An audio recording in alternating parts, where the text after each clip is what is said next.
না মিস্টার মল্লিক, এই ডেক আমি এই কেস আমি টেক আপ করবো না। আপনি আপনার ভাগনার সম্পত্তি আত্মসাৎ করতে চান? প্লিজ প্লিজ মিস্টার রায়, এইভাবে এইভাবে আপনি আমাকে হতাশ করে দেবেন না। আর যত টাকা লাগে আমি দেবো। 20,000, 50,000, 1 লাখ, আর সেই সঙ্গে একটা নতুন চিড়িয়া।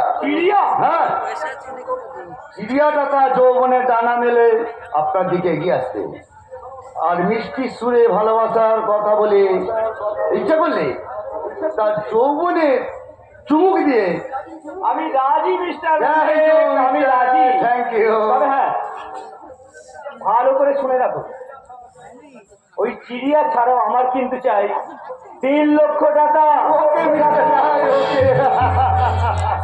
হ্যাঁ শুনুন ভালো করে, যে কোনো প্রকারে একটা জাল উইলে আপনি আপনার ভাগনার সই করিয়ে নেবেন। ঠিক আছে। আর ওই জাল উইলকে আসল বানিয়ে সমস্ত সম্পত্তি আমি আপনার হাতে তুলে দেবো। ওরে কি আছিস, ওকে এখানে পাঠিয়ে দে।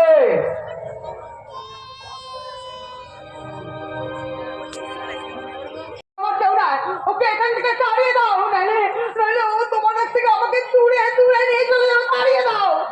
বললো মামা, তোকে সেবা দিয়ে ভালোবাসা দিয়ে সুস্থ সুস্থ করার জন্য কিছু টাকার বিনিময়ে মানিকের বউ এই মল্লিকার সঙ্গে তোর আমি নকল বিয়ে দিয়েছিলাম, আর ও আর তোকে ব্ল্যাকমেল করছে। না, আমি বিশ্বাস করি না, আমি বিশ্বাস করি না।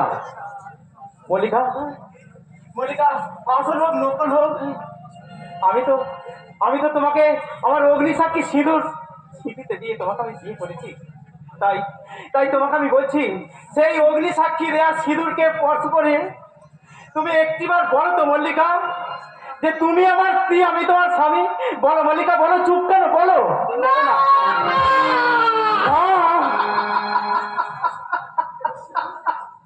তোমার সঙ্গে যে আমার বিয়ে হয়েছে, সত্যি সত্যি সেই বিয়েটা নকল।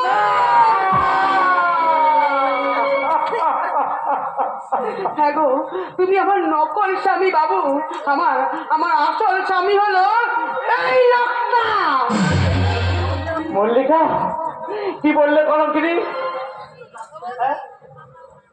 বললে কি আমাকে দূর হয়ে যেতে বলছো তো? এই মুহূর্তে তুমি বাড়ি থেকে বেরিয়ে যাও।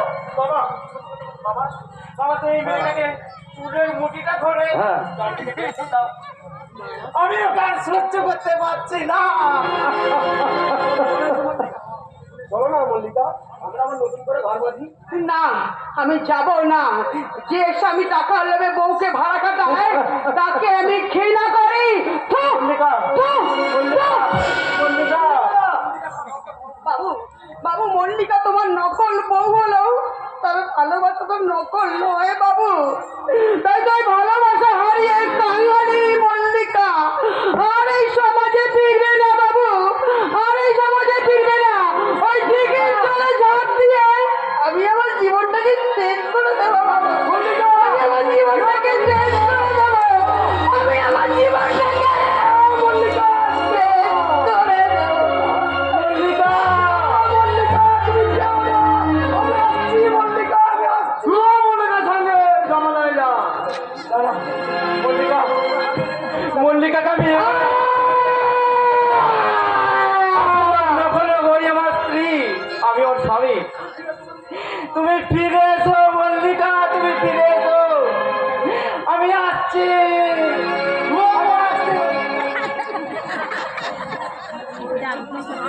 মল্লিকার সঙ্গে তুই এবার জমলয় যা, জমলয় যা। তুই এবার খোকাবাবুর উপর পুলিশ চালাতে পারবি না। তবে তুমি পড়লো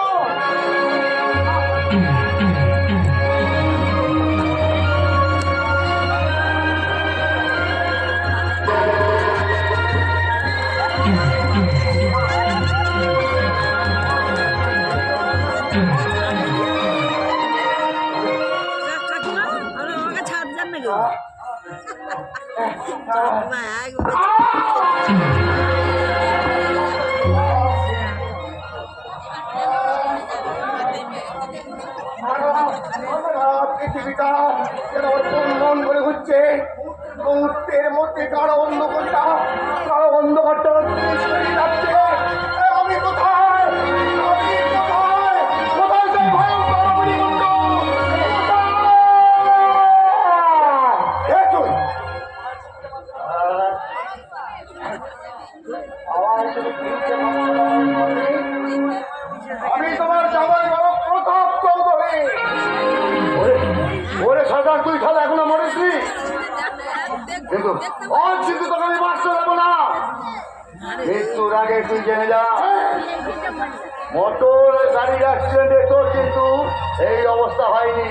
ওই মোটর গাড়ির মধ্যে বোমা ফিট করেছে এই আমি বললে। ভাগ্যের জোরে সেদিন বেঁচে গেলেও আজ আজ কিন্তু তোর রেহাই নেই।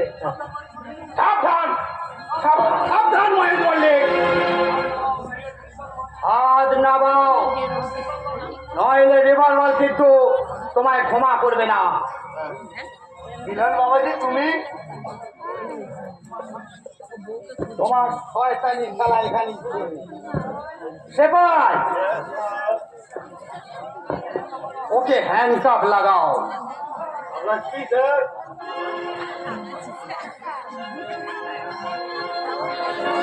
আমি বলেছিলাম না একটা অঘটন ঘটে চলেছে, তাই তো খবর দিতে থানায় ছুটে গিয়েছিলাম। মিলন, তোমরা ঠিক সময় এসে না বললে ওই এই শয়তান তো হয়তো আমাকে। কিন্তু কে আপনি? আমায় তুমি চিনতে পারলে না মিলন? চিনবে কেমন করে? এই শয়তানের চক্রান্তে আমার দেহের অর্ধেকটা পেয়ে গেছে। আপনি? আমি তোমার কাকা বাবুর প্রতাপ চৌধুরী। কাকা বাবু? কর্তা বাবু, তুমি বেঁচে আছো? ও ভগবান, তুমি আছো ঠাকুর, সত্যি তুমি আছো। আমাকে এবার চরিত্রটা বদলাবার সুযোগ দাও বাবা। জামাই বাবু, আমাকে বাঁচাও।